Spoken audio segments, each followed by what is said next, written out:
I'm Edward Henkel, and I created a program at the 92nd Street Y called MovementTalks.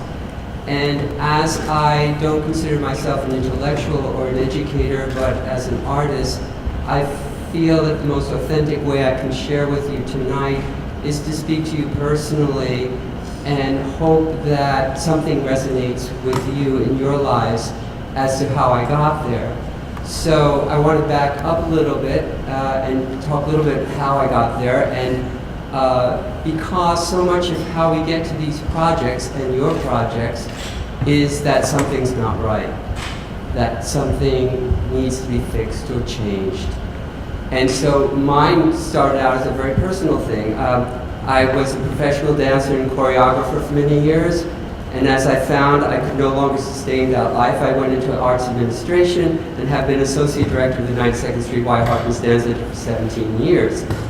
As the dance center grew in size, I found myself being relegated more and more to clerical aspects of doing payroll, contracts, scheduling space, and as an effect of this, I felt like I was dying inside.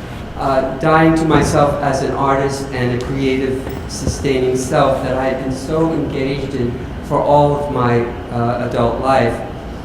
And so at a dark point in my life, I said, what could I do to reactivate my creative, intuitive side that draws on my life as a dancer, that will re-energize me and at the same time serve the community?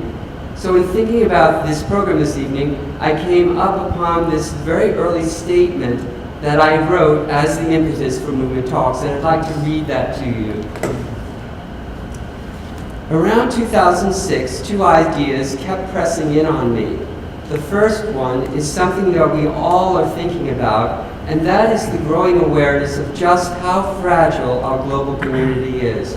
A community that is exponentially using up and destroying its natural resources at an alarming rate.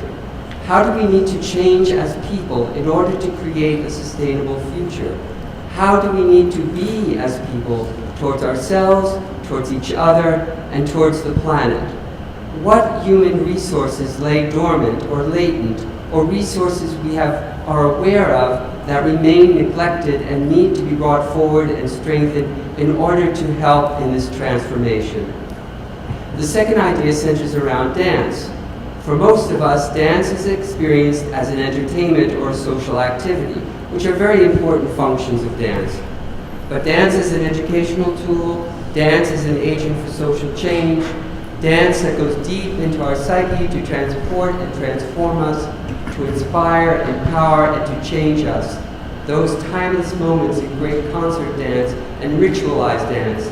For that, the general public has no real comprehension.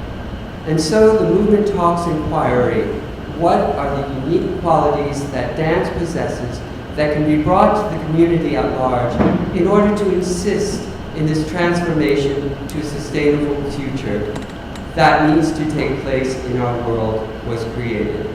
I think these life-changing, affirming qualities of dance are substantial, and as we go through the series, I will uncover more and more what these qualities are and how they can be used as a catalyst for change.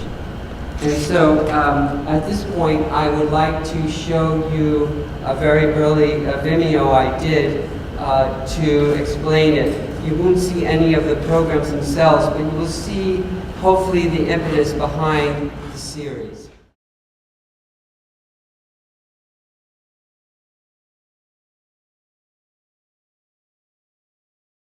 The MovementTalks model has been from the beginning conceived as not just an interview of guests, but visual examples, live demonstrations, performance, and at times, audience participation.